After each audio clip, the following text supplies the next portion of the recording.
There's a huge wave now in the world, as you know, about the so-called law of attraction.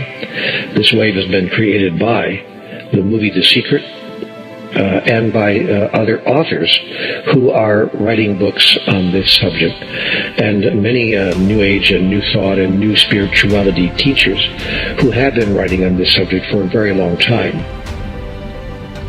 But here's something that I've noticed, and I've looked very, very carefully to make sure that I wasn't making this up or creating a problem where there was none, or manufacturing something that wasn't true. As I've looked deeply at all that's been written, or most of it, and all that's been said in the movie on The Secret and the Law of Attraction, I noticed that there is an unspoken truth that simply isn't being shared with people. And that is especially true in the movie The Secret, in which, by the way, I appear, so I'm not slapping the movie. I just noticed that it was incomplete. And there are several ways in which the movie is incomplete, so it's kind of like a primer about the law of attraction, which is why so many people have been trying to use the law since they've seen the movie and found that it doesn't work quite as well as they might have thought or hoped.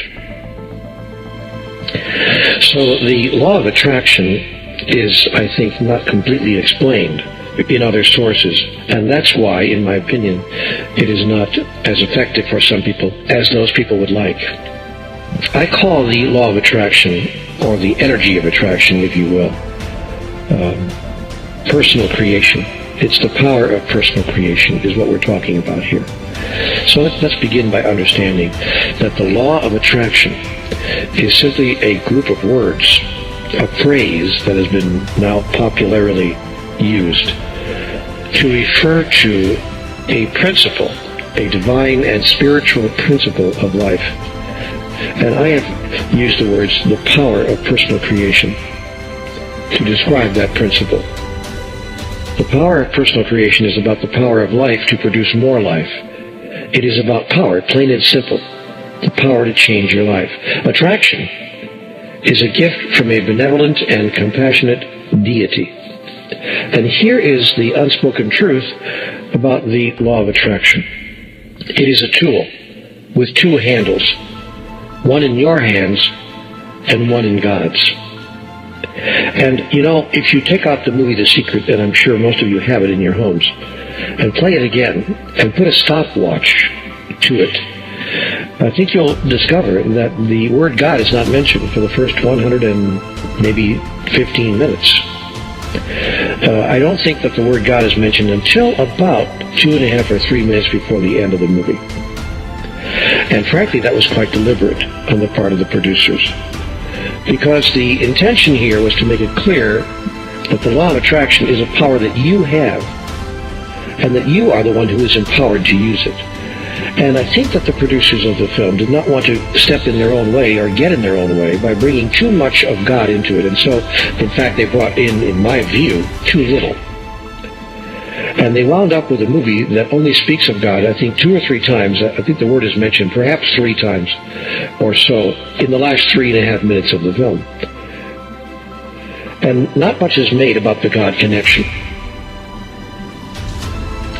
So I would like to talk about the unspoken truths about the law of attraction, which is the God connection, and also, even more powerfully perhaps, how the law of attraction fits into the overall cosmology of life, or if you please, the mechanism of manifestation itself, which is something else that's not discussed at all in the movie The Secret or in the other books written on this subject. We all know that the ability to create your own reality is an expression of divinity. That is why it always works. In fact, it is impossible for it not to work. It is a fundamental principle of the universe. It's the nature of things. And the law of attraction works most effectively when it is used for the purpose for which it was intended.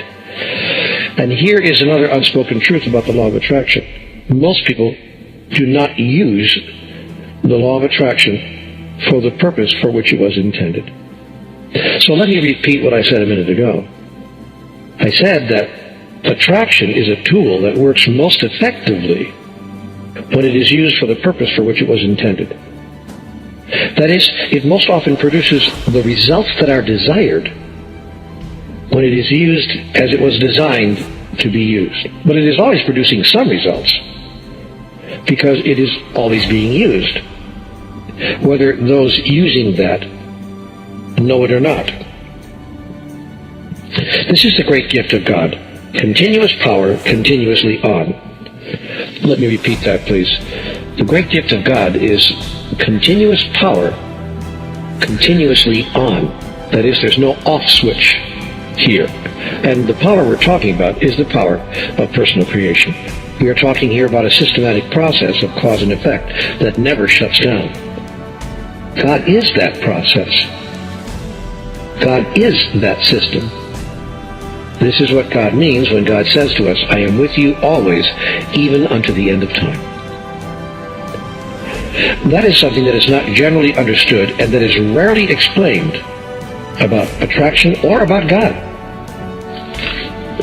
And it needs to be explained, I think, to everyone at the outset when we're discussing this topic.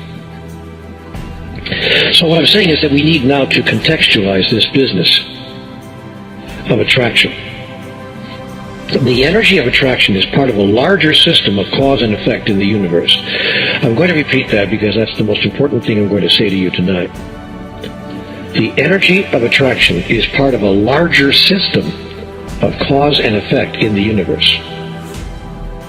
Talking about attraction as if it were a law unto itself is a little like talking about gravity without discussing the physics that explain what gravity does and why. So let us look then more deeply at the great principles of life. Life expresses itself through 5 principles. The first is the energy of attraction, which gives you power. The second is the law of opposites, which gives you opportunity. The third is the gift of wisdom, which gives you discernment. The fourth is the joy of wonder, which gives you imagination. And the fifth great principle of life is the presence of cycles, which gives you eternity. This larger 5-step or 5-part system regulates the process of personal creation. You might even call this system, and this process for that matter, God. Now that's a very new thought to many people. I invite you to explore this idea just for now. Could God really be, after all is said and done, a process? And could that process be the experience called life? Is the process of personal creation simply the playing out of life as it naturally expresses? See, life, I have come to understand, is God. It is God being God and becoming what God is next going to be. That's a complex and extraordinary system that includes a process that produces an expression called life. And so what we have here is a circle. The eternal cycle of process, expression, experience is divinity itself. It is God guiding. This is the manifestation of the presence of cycles. And all things respond to this presence. All things exist in cycles. And so what I want you to know as a product of this class here is that attraction is part of a larger system. Attraction is one of the great principles of life. It is not the only great principle of life, nor is it the most important of the great principles of life, but yet there are 5 great principles of life. When you understand about the 5 principles of life and how they all work, suddenly the law of attraction will start to work for you much more effectively and much more consistently and much more efficiently. So let's look at this 5-part system. We already know what the first of the 5 parts is, and we know how that works. We know about the energy of attraction, which gives you power. And there's no reason for us to describe how that works or how to make it work, because all of us have seen the movie, all of us have read the books, and all of us understand how that works. As you think, so will it be done. The power of personal creation involves expression, verbal, thought, word, and deed, what you think, what you say, what you do. So we pretty much understand how the law of attraction is supposed to work.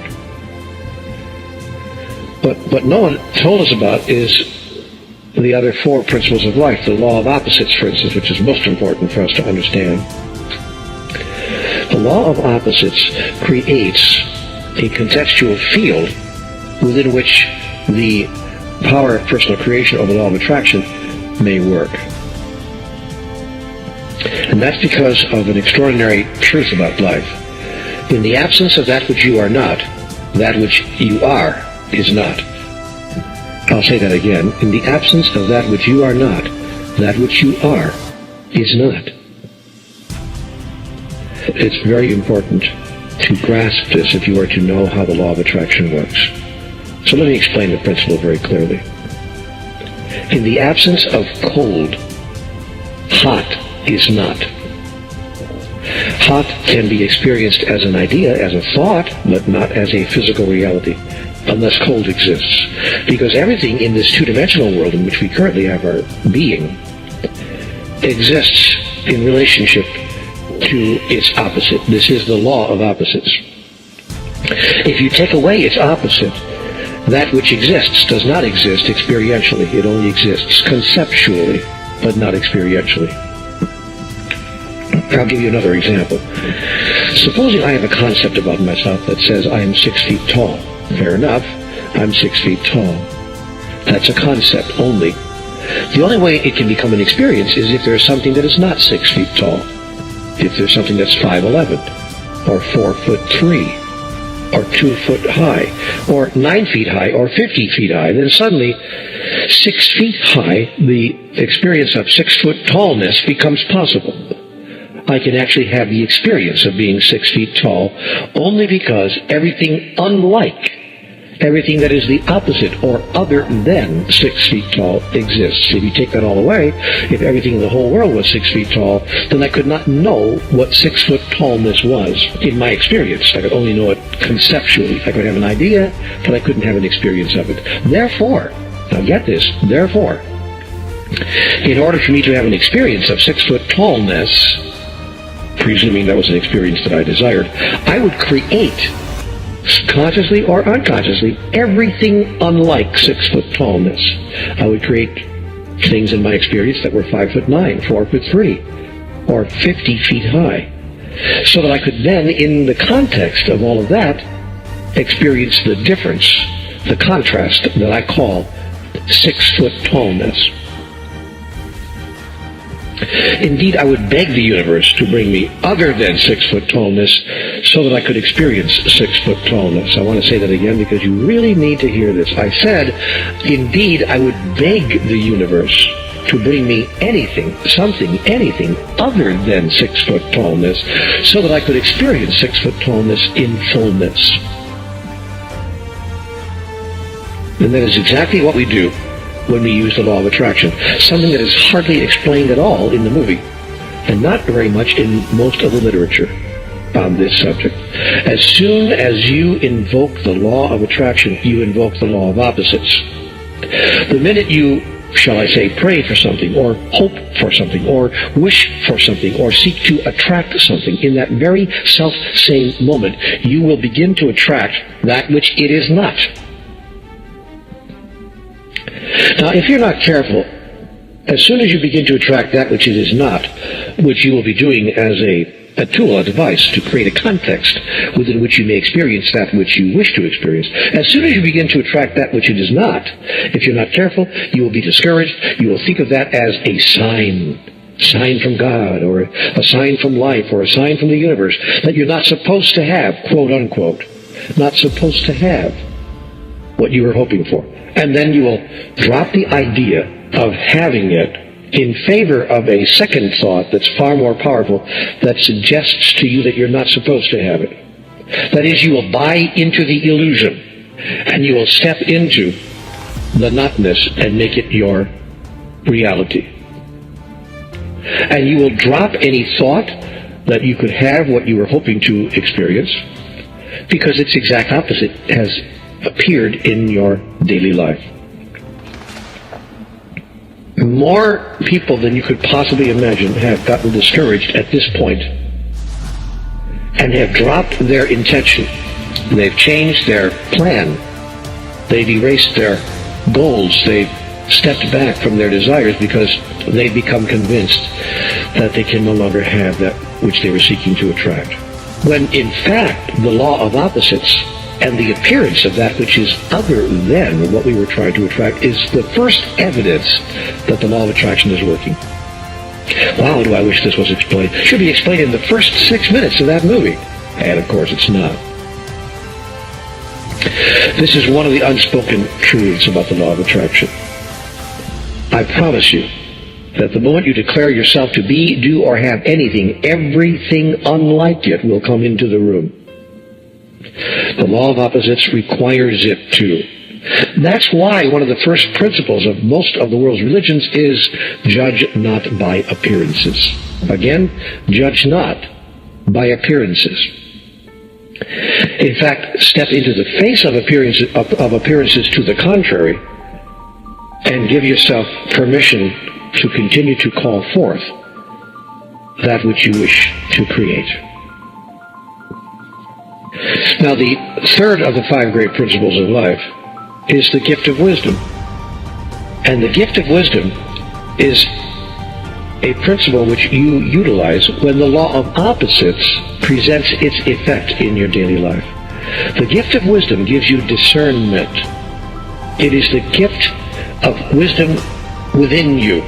It is the ability of you to know the difference between what the law of opposites has placed before you and the reality that you wish to experience. It's the gift that allows you to continue to remain positive in the face of enormous, or what could possibly be enormous negativity, as the opposite of what you chose to call forth appears in your life. You can imagine how negative people can get about this. Imagine calling forth something. Imagine sitting down, listening to a recording, or watching the movie of The Secret, or reading a book about the subject, and then sitting down and using the law of attraction to create something in your life, like, let's say, more money, or better health, or your perfect companion. And here you are working with the law of attraction to create one of those outcomes, or all of them, and suddenly everything unlike it comes into the room. Suddenly you have less money than you ever had before. The bills are piling up like crazy. No one seems to want to companion with you. In fact, your best friends move out of town, or suddenly you find yourself all alone. The exact opposite of what you thought was going to happen. You even get the worst cold of your life, or some worse illness, and suddenly good health, a companion, and financial abundance not only is not what you're experiencing the exact opposite. Imagine how discouraging this could be to somebody. It could be very discouraging to people, and is, of course. Which is when the gift of wisdom must be used. Because the gift of wisdom allows us to know internally the truth, the higher truth. My best outcome is coming to me now. Judge not by appearances. I understand that it doesn't look that way, but my best outcome is coming to me now. And so the gift of wisdom is just an extraordinarily powerful device. It helps us to move through those moments of great discouragement. The gift of wisdom states that all wisdom lies within you. Do you believe that? You have not been put on the earth by a merciless God who chose not to give you the wisdom to know how to function in this environment. Quite to the contrary, you were put here to use this environment in order to achieve the purpose for which you came, which is the purpose of life itself. And you were given the wisdom to understand both the purpose and how to achieve it. Call on this wisdom whenever and wherever you feel the need for its guidance. It will be there. But you must know that it's there. You must be aware that it's there. Oh, I like that little poem. You must be aware that it's there if you really care. If you aren't aware that you have been given the gift of wisdom, you will start running around to other people. You'll go to classes, workshops, retreats, seminars, read books, get more tapes, more movies, trying to find out what went wrong. Why is the opposite of everything you've chosen showing up in your life? And you'll seek the answer elsewhere, and you'll spend more money and more time, as I said, at more retreats and seminars and classes and programs, trying to figure it all out. Because you don't know or don't believe that you have the wisdom within you to explain it all to you, and even to show you what is really occurring. Wisdom is a tool given you and all sentient beings. The gift of wisdom gives you discernment. It is what allows you to see that any negative experiences you may be undergoing have been brought to you by you as you build a contextual field within which you may experience what you have chosen to experience of yourself and your world. Often, this creative work is being done by you at a subconscious or superconscious level. Thus, you may not even be consciously aware of it. The gift of wisdom makes it possible for you to be consciously aware, to move with clarity through the contextual field that you have created, that is life all around you, and it allows you to invoke the energy of attraction within that contextual field. Do you see what I'm saying? The gift of wisdom allows you to go back to the law of attraction and to invoke it again inside of the contextual field that was created by the law of opposites. Masters have said to us, as I mentioned a minute ago, judge not by appearances, and this is what they meant. Discernment allows you to see things as they really are and not fall prey to Satan. What is Satan? Satan is just an acronym, S-A-T-A-N, meaning seeing anything as negative. The gift of wisdom allows you to know that as you journey along the path of life, you can expect what some people call failure along the way. But all the great creators, all the exciting people in history have had something really inspiring to say about failure. Did you know that? Almost every successful person, Barbara Streisand, Bill Clinton, politicians, sports stars, anyone who has stood out from the pack and created an enormous level of success in their life understands about failure, and that failure isn't really failure at all.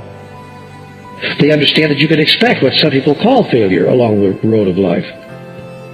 I like to quote Joseph Sugarman on this topic. He says, and this is a direct quote from Mr. Sugarman, "Not many people are willing to give failure a second opportunity. They fail once and it's all over. The bitter pill of failure is often more than most people can handle. If you're willing to accept failure and learn from it, if you're willing to consider failure as a blessing in disguise and bounce back, you've got the potential of harnessing one of the most powerful success forces in the universe. Each problem has hidden in it an opportunity so powerful that it literally dwarfs the problem. And the greatest success stories were created by people who recognized a problem and turned it into an opportunity. This is what I call really using the gift of wisdom, opening yourself to discernment and allowing yourself to see the difference between appearances and reality, noticing that what appears to be negative is really positive. It is through wisdom that we understand something quite extraordinary about life in physical form. That all of physicality is an illusion. We are like a magician who has forgotten his own tricks. We are living in an Alice in Wonderland world where we swear that what is so is not so, and that what is not so is so. Yet the fact that we are living in an illusion is what makes our lives so exciting, and their possibilities so endless, for only in a fantasy could we have anything we want, and do anything we please, and create anything we desire. It is, after all is said and done, as Lewis Carroll wrote. "There's no use trying," said Alice. "One can't believe impossible things." "Why, I dare say you haven't had much practice," said the Queen. "I believe 6 impossible things before breakfast, and I do 5 of them."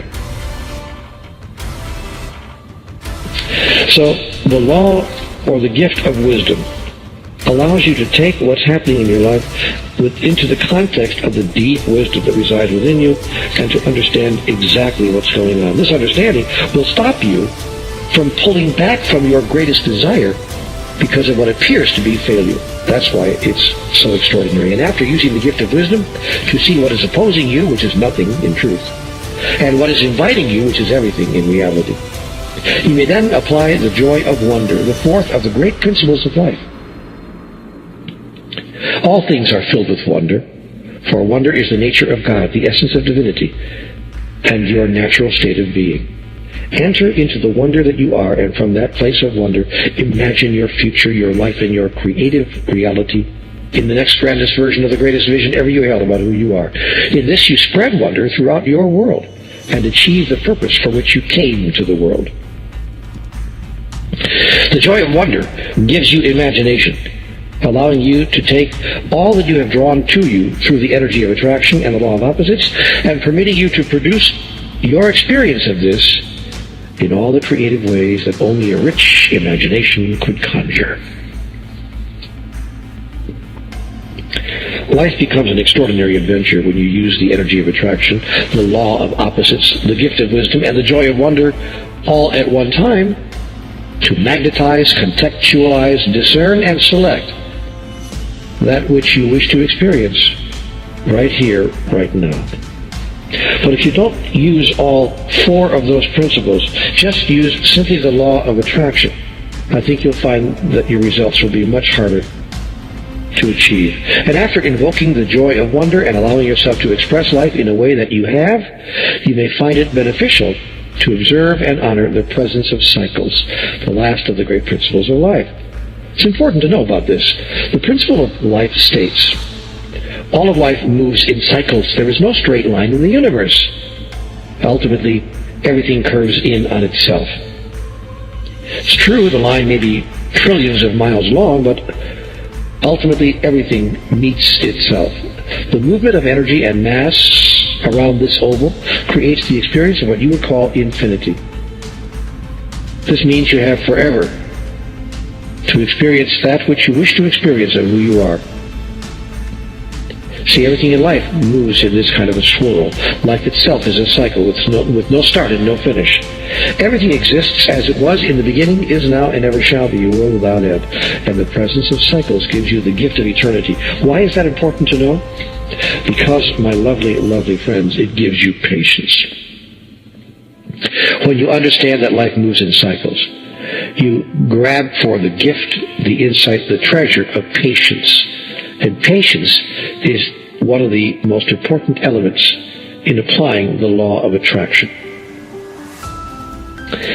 Now, there's one other thing I want to tell you about this law of attraction, one other unspoken truth that is not talked of very much, and that's the purpose of the law itself. The purpose of the law of attraction, when it's used for its purpose, the law of attraction is very powerful, but the purpose of the law of attraction is often never explained.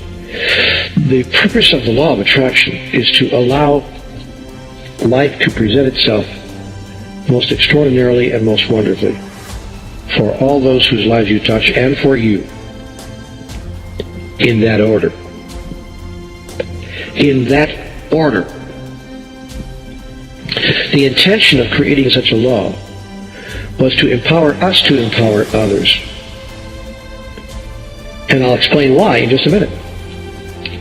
But this is not explained at all in the movie, nor is it discussed in most other books on this subject.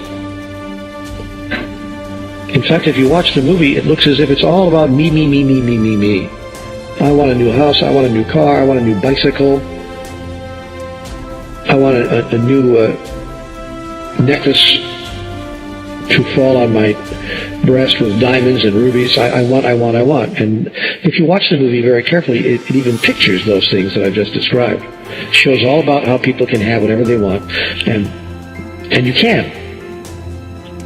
But it doesn't talk about the purpose of the law of attraction, nor how the mechanism of manifestation works most effectively, which is to provide for all other people in your life and for all those whose lives you touch, to use the law of attraction to bring through you all those things which you want for yourself in the lives of others.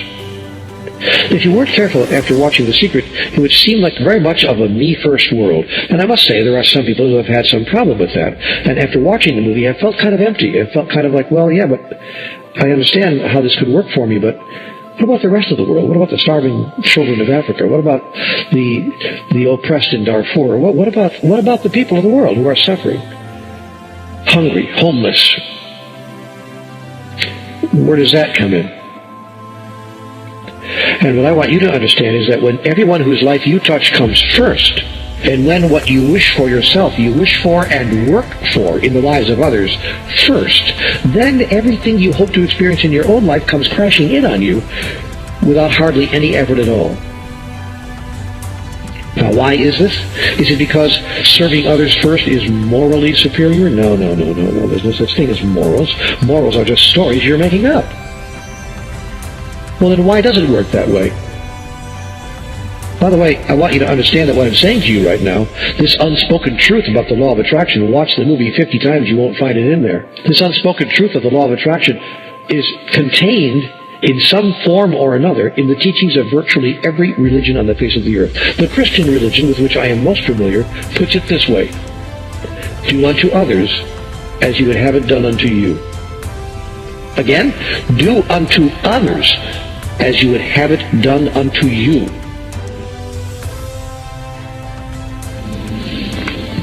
You have to listen to that. You have to hear those words.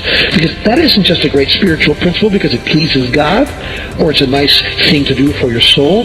That is an important spiritual principle because it explains exactly how the mechanism of manifestation works. Now, in these last minutes, I want to explain to you why the mechanism of manifestation works like that. I mean, you need to understand the mechanism itself. The law of attraction states that what you focus on, what you use the energies of life to create, you can create. But if you use the energies of life to create something that you wish to experience in singular form, that is, you want to create it just for yourself, then you are using the energy of attraction at its lowest level. If, on the other hand, you choose to create what you wish to experience in your own life for, shall we say, 3 or 4 other people, or 5 or 6 other people, or 50 or 100 other people, then you have invoked, here it comes now, get ready for this, then you have invoked the multiplier effect. Ah, yes, nothing is mentioned about the multiplier effect when people talk about the law of attraction. The multiplier effect means that if you're trying to use an energy, and if you are expanding your use of that energy, or focusing it more powerfully by multiplying the number of times you wish the outcome to be produced, then you multiply exponentially the power that you've placed in your own hands to produce it. To put this in simple terms, if I'm trying to make myself wealthy, I will achieve one outcome in a certain period of time. If I'm trying to cause 100 people to become wealthy or more abundant, an entirely different level, an exponential increase in the energy of attraction will flow through me. It must, if it's my intention to produce that outcome for 100 people. I have multiplied the energy times 100. It's no secret in business. People tell you the fastest way to be a success in business is to cause other people to be a success in business. Every business person knows this. Every successful one does. It's true in every other area of your life as well. But even though every successful business person knows that to get rich, make other people rich, most people don't understand why. Why does that work? I'm telling you why right now. It's the mechanism of manifestation. It's the multiplier effect. It's bringing through the energy of creation, the pure, raw energy of the universe, bringing it through you, and then multiplying it and increasing it 7-fold, or 7 times 70, in order to produce a massive outcome. And what flows through you sticks to you. And suddenly, as you work with all the spiritual power at your command to produce outcomes in the lives of others, the outcomes that you wish to experience in your own life come crashing in on you without any further effort. Almost automatically, almost without being bidden. It just happens that way. For what you give to another, you give to yourself. For a profoundly important reason. There's nobody else in the room. We are all one. And that's why every great religion on the face of the earth has said, do unto others as you would have it done unto you. Because it is being done unto you, because there are no others. But when you choose to do unto the other aspects of you that which you wish to experience, you multiply times the number of people you wish to experience it, the power that you placed in your own hands. This is the multiplier effect. This is the great unspoken truth that no one is talking about, which is why the movie seems like such a me-first kind of experience. And yet, the most successful people of all time are people who have given away that which they wish to receive and caused other people to experience it. And so, Conversations with God tells us in the very early books, be the source of that which you wish to experience in your own life. Be the source of it in the life of another. And that is the most powerful of all of the unspoken truths of the law of attraction.